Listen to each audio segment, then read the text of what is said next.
Welcome to Fearless Entrepreneur Show, where we bring with you amazing women entrepreneurs to share their life stories so you will get inspired to be the perfect fearless entrepreneur that you are meant to be. So thank you so much for joining me here today, this wonderful evening. And today we have a very interesting conversation that was going to take place around the topic of the importance of personal finance for women. So before I do that, I want to share with you some insights into this whole topic and why is this so important? Why, of course, at the same time that we here at Fempreneur Secret strongly believe in this as well. Now, one of the key challenges that women in the world have to go through is the fact that they are faced with a lot of challenges with setting up bank accounts. Now, according to World Bank, 47% of women owns a bank account, and that is compared to 55% of men. And in less developing economies, that number goes down below to 37% of women versus 46% of men. It is therefore very important for us to talk about this topic today, and we have none other than Debbie Watkins, who is the co-founder of We Lucy, who's going to talk about this topic and shed some light behind why this is really, really important for us to take note of. So without further ado, let me bring on stage Debbie. Let's give her a round of applause if you're in your home. So just welcome her. Welcome to Fearless Entrepreneur Show, Debbie. Thanks so much, Huda. It's great to be here. It's so lovely to have this conversation as well with you. And I'm a user of Lucy, and I know how much it is a need. It was a solution that I was looking for my women entrepreneurs who are not based in Singapore. But I understand that Lucy is right now currently only in Singapore. Am I right to say that? Yes, at the moment. I mean, we've just launched literally at the end of September, which is not very long ago. And so we've been really focused on addressing some of the key pain points and challenges that female entrepreneurs have in Singapore. But we will be going further afield during the course of the next year. So watch this space on that. Yes, very exciting times. So Debbie, maybe you can start first by sharing with us what is it that you do at Lucy and maybe a little bit more about what the concept of Lucy is all about. Yes, so Lucy is a mobile banking app. What this really means is we kind of do everything that a bank does, but purely through a mobile channel. So it's an app that's designed to be branchless, if you like. We're also what's called a neobank, which is one of those horrible phrases that nobody really knows what it means, I think. But what this also means is that we've really focused on actually being customer centric, which I think probably not a lot of banks do. They tend to offer more of a one size fits all kind of product. It's like take it or leave it. And so you take it because you don't really have any alternative, but it doesn't really solve any particular problems for you. And so our approach has been quite different in that we have really listened to different groups of women and what their challenges and aspirations are, and then designed banking products, if you like, that are actually specifically helping them to achieve their aspirations and solve some of the problems that they have. And that's really what's driven us is actually listening to people and recognizing different issues that people have. That's amazing. One really good thing I love so much about your app is the fact that I can create multiple accounts on the app. I enjoy that actual feature so much because then I can categorize my expenses. And it's really one of those very nice thing to have that you can't actually get from normal banks. Because I think if you have to create a new account or sub-accounts, even you would have to open a new account entirely. So that's really an amazing thing that you guys do at Lucy. Yeah, absolutely. And I think, talking about personal financial management, one of the best and most effective ways to do this is really through financial tracking or compartmentalization. And so actually being able to have these different accounts for different purposes and actually to give them a name of what that purpose is as well. I think that's a really important thing that we included in the design of our app. Rather than seeing your account number, you actually see this is my small business account or the name of your small business, and this is my household management account, and this is an account for my children. And that helps you then very kind of visually to see how you're progressing with your expenses. That's amazing, brilliant. So before before I become such a proponent of your products, maybe let's talk about the topic first.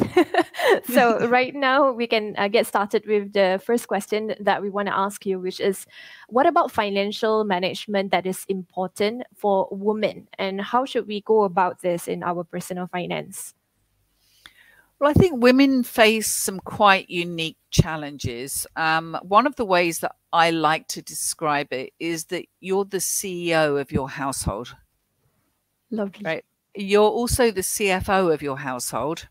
You're probably the CIO, your Chief Information Officer as well, right? And if you've got a family and a helper, you're also the HR manager.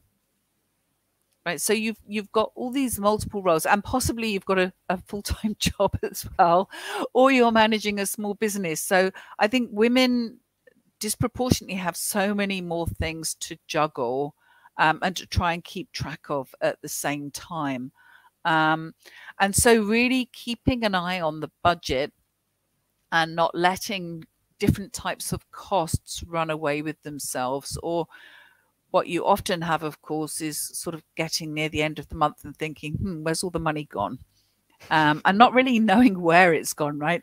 And I'm sure there are many women on here who are very familiar with children coming home from school and wanting ice cream and various other things. And suddenly, you know, it's all going off in different directions. And so I think this is one of the key factors, really, that because women do juggle so many different roles and need to keep on top of so many different moving parts, financial management then is really a very, very important thing. Yeah, definitely. I think financial management, not just as a women on a day-to-day activities as well. We are also looking at how you manage maybe even your salary. How do you manage your business and small businesses, especially the fempreneurs who are listening in as well. You might be wondering, how can I have a safety net for my expenses in the company? So I've already earned this really huge amount and I want to set aside as savings. This is one of the ways in which you can actually do that as well. Don't you think so? Absolutely. And I mean, one of the things that we have as well within Lucy, we talked about the different accounts, but we also have different what we call savings pockets. And this is separate from the different named expense accounts, but is actually having different savings pockets with names against them as well. And so particularly, you know, we often find as a small business, perhaps you're wanting to save towards some new item, whether it's a new oven for your home baking or a sewing machine or a new laptop, and having the ability to put little sums aside for that, you know, and keep a visibility on how you're progressing. But of course, the other thing is that when you do have a business, there are some lump sum expenses that come up every quarter or every year. And I know it's kind of, when you're so busy with so many other things going on, is to kind of, it's easy to forget about that. And then suddenly in comes that insurance bill or in comes that tax bill. And you think, oh, I didn't really plan for that. And so again, I think, you know, this kind of tracking and compartmentalizing is really important as well when you know you've got these lumpy expenses or something that you're really trying to aim for. You know, Debbie, when you mentioned about those unexpected expenses in business, I've been on the receiving end as well. They are not exactly unexpected. They were to be expected, but you just completely forgot about it until the bill comes, right? Exactly. Yeah, so I think this is definitely good advice for women out there, whether you are a fempreneur or whether you are a stay-at-home mom, or even if you have a 9-to-5 job. When you want to manage your finances, it's important to compartmentalize the expenses itself. So exactly what you have said there. So moving on to the next question that we were just curious about. You know, besides the tips that you share, which is for us to basically divide and make a decision which pockets of funds do we want to use, what other ways can we also look out for to better manage our finances? Well, as an entrepreneur in particular, and having, of course, spoken to many different entrepreneurs when we were setting up Lucy, one thing that I had seen was that many, particularly micro entrepreneurs, are like really, really good at what they do. Right. So they've got some amazing talent. They're also a natural salesperson, passionate about what they're doing. One thing that they're always not very good at most of the time is bookkeeping. And so, you know, this is given statistically as well that, you know, the single biggest killer of a small business in its early stages is not sales, but cash flow. I think one of the key areas really is kind of, first of all, keeping a proper track of your business versus personal expenses and separating those two. Particularly when you're running a small business from home, it's very, very easy to get the business money and the personal money mixed up. And I've seen so many examples of this, particularly as well when I lived in Indonesia as well. I did some work with some of these little mom and pop shops, which were invariably actually mom shops, I have to say. And what was often happening with a lot of women was that they were selling, let's say, a sack of rice, and they take the cash in for the rice, and then the kid comes home from school and says, "Mum, can I have an ice cream?" And they said, "Yes, sure, okay, pop down the road." And they give them some of the money they've sold the rice, right? So it's the income. And now you've got a mixture between business money going out for personal expenses. And I think this is a key challenge that faces so many small enterprises, is that blurring of the line between the business and the personal money, which goes on, of course, to not having clear visibility over how your business is really doing. So, you know, if you don't have the business and the personal money separated, it's very, very difficult, of course, to get a picture of whether your business is profitable or not.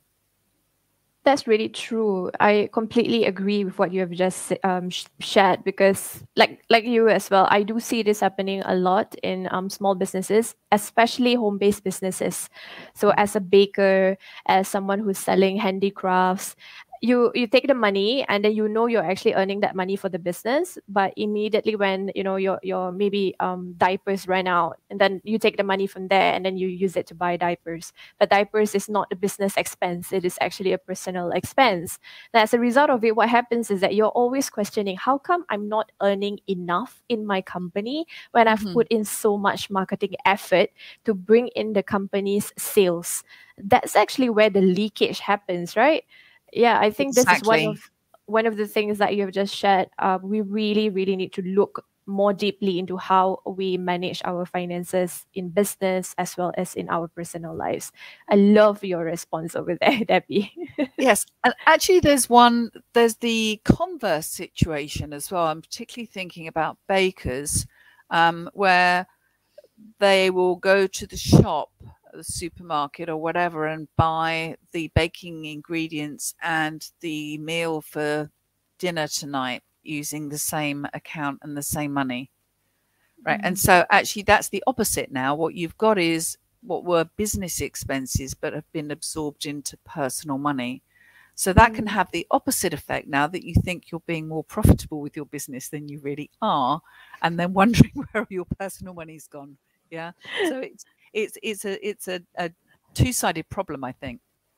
Yeah, so I think at the end of the day, we just need to be having better control about how we spend and having that transparency to see which pockets of accounts that we're taking it back. It's sort of like the old envelope system. Like when the salary comes in, you set aside money and place it in envelopes, and you know that that's dedicated for certain amounts for certain things in your expenses.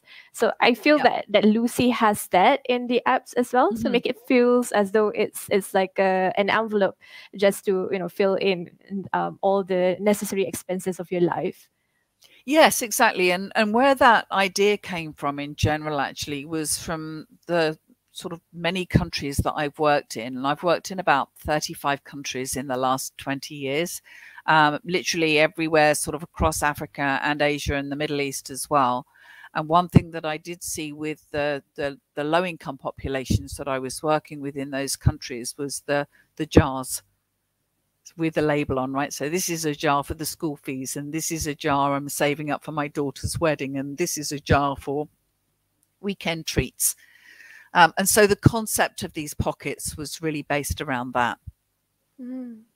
So it's really lovely to see that at least what I've grown up with, the envelope system is not just based in Singapore. It's definitely something that across the world people are using to better manage their finances, right? Yes, so and it works. It works, yes, it definitely works. Even digitally, I think that's a really great idea. So that being said, do you have any simple tips for women to want to better manage their finances?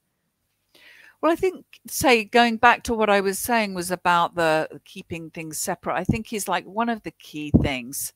I would say, in addition to that, as an entrepreneur, one thing that a lot of women do find very difficult is projecting cash flows.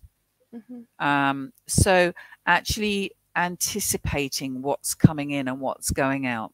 And again, going back, I think something like 1 in 3 businesses, like small businesses, fail within the first few years. And overwhelmingly, that is because of cash flow. And so it's not necessarily that they're not doing well, but it's also that this sort of not anticipating, making sure, you know, that you've always got a positive cash flow. And so there can often be this big dip. That's something that I've also seen quite commonly, is that many small businesses tend to kind of lurch between being in the green and being in the red.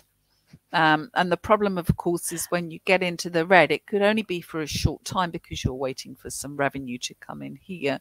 But that often means that you need short-term access to cash. And of course, given that most banks don't like to lend to micro entrepreneurs without lots of collateral and guarantees and so forth, you know, unfortunately, what does tend to happen in that situation is that if you've got family to fall back on, then great. But, you know, people, of course, often do tend to go towards illegal money lenders and so forth as well. And then you end up with this compounding problem, of course, is what might have been just a small amount of money for a short period of time very, very quickly becomes something much bigger. So I would say, again, beyond the compartmentalization that I've talked about, a key tip here is to try and anticipate cash flow, and try and also think about the fact that when there is a surplus, to keep that by for when you might need to call on it later on, because access to credit is not something that's normally readily available to a lot of micro entrepreneurs. So when you say, you know, to project the future, how far ahead would be a good gauge for us to project the future for unforeseen expenses? Well, ideally a year, but that doesn't really happen that much, right? But I mean, I think you want to be looking at least 3 months, particularly. So it depends on the type of business, because of course some businesses would be very lumpy when it comes to cash flow. Perhaps, you know, that there are infrequent large ticket sales, and so you want to be projecting further ahead then, because it only takes one of those lumpy sales that you thought you were going to get and you didn't get, and then you've potentially got a problem. But for somebody who's perhaps doing more daily sales, you don't need to project that far ahead, because you know that something is coming in every day. It's just not always going to be the same amount. So I think it very much depends upon the business. I think that makes total sense. I think different businesses, like if you are a B2B business versus you are a B2C business, the way you manage your cash flow is completely different. So I've had both the experience of managing a B2B as well as a B2C businesses. So I know for a fact that if you are in B2B, your expenses is a lot more as compared to if you're a B2C company. And then, of course, the way that you want to project your expenses coming forward would be you're not planning 1 year ahead in only, you're actually planning more than that, maybe 2 years ahead. So that's also some of those things that I think would be valuable for the women entrepreneurs who are just starting out, to have that clear financial acumen and financial management for their own businesses. I really appreciate that that sharing that you have done just now, Debbie. So that leads me to my next final question for the night, hopefully, which is how can we as women ourselves make more informed decisions with regards to our finances? It's planning.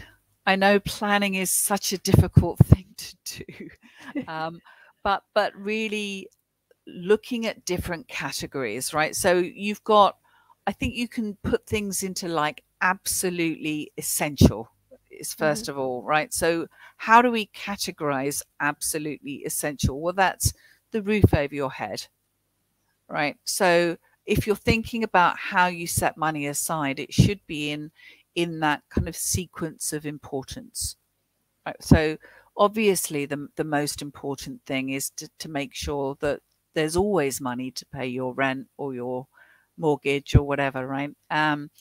Followed by, of course, food and bills. And so prioritizing these things and making sure that things are always set aside to cover those expenses in the order of priority can help, I think, very much in getting a much better track of where you are on things. And that's what I'm saying, having this kind of jar pocket type of thing of saying, right, this is put aside for the rent, this is put aside for the bills, and, you know, going right down to, and this is put aside for shoes and ice cream, can help a lot as well. Of course, the other aspect is, if you are looking at working with financial institutions, is to get yourself well informed about the pros and cons of each.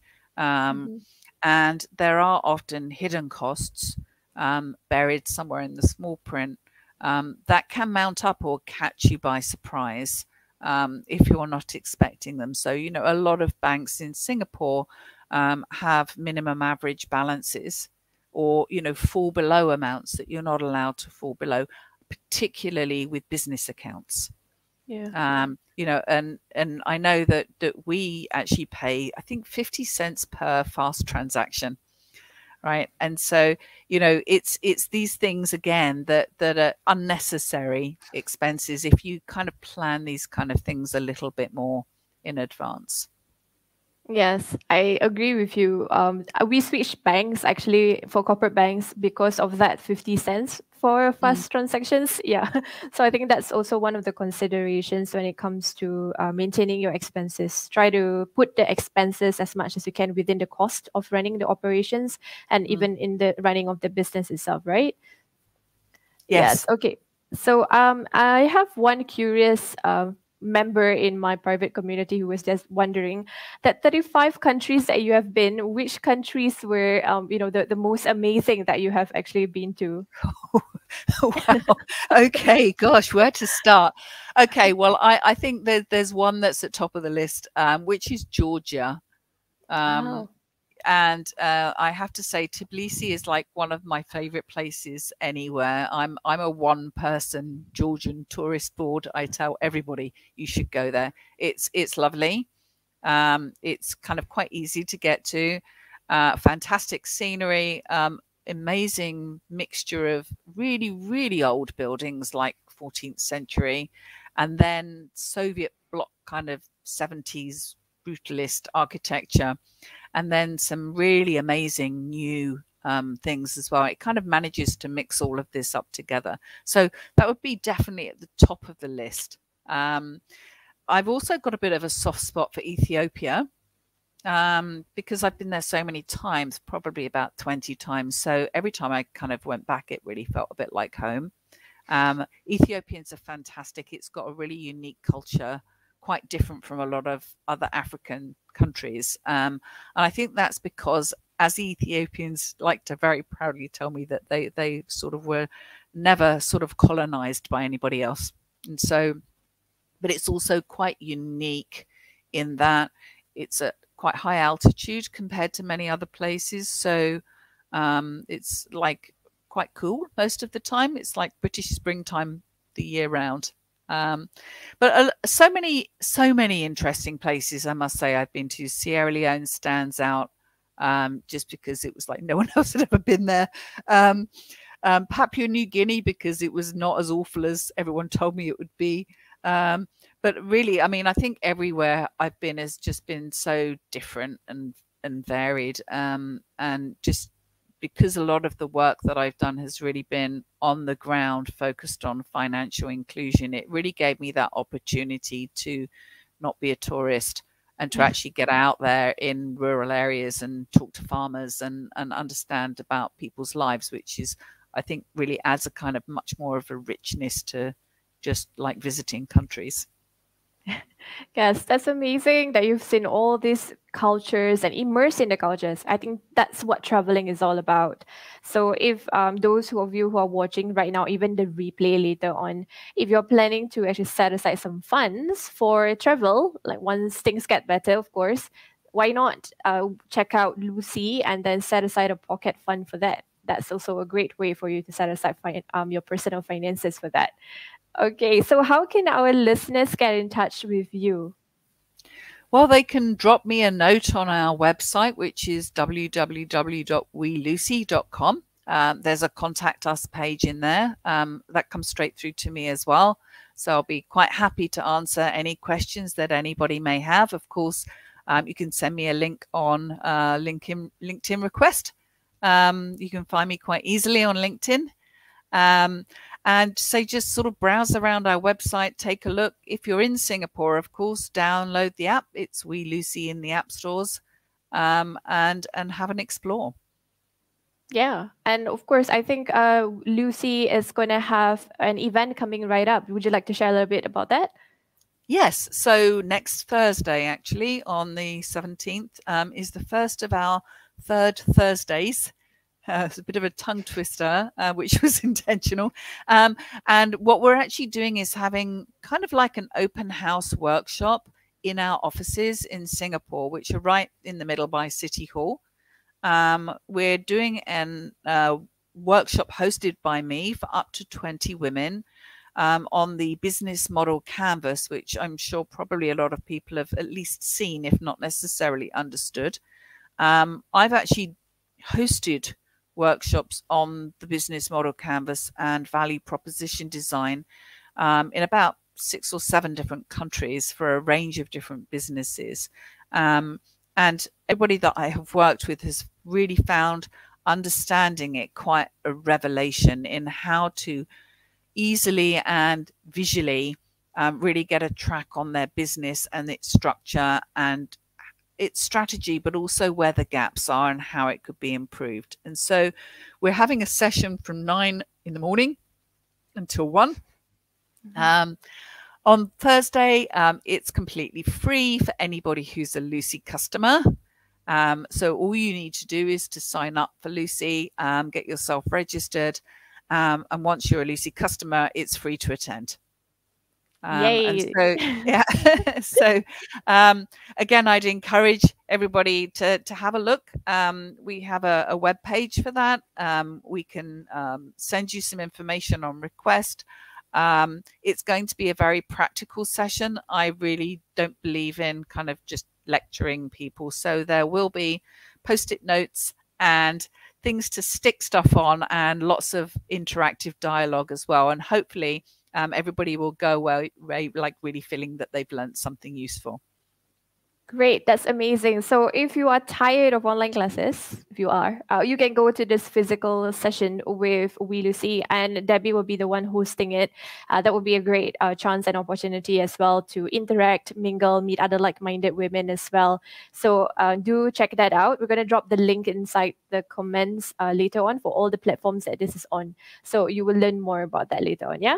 All right, I think that pretty much wraps up our conversation. This was a really great conversation about financial management, not just for women as women staying at home, but also women who are executives with their 9-to-5 jobs and even with being an entrepreneur. So this conversation itself has shed so much light even to me, and I hope that it has done the same for you as well. So thank you so much, Debbie, for being here and sharing your great insights into this conversation.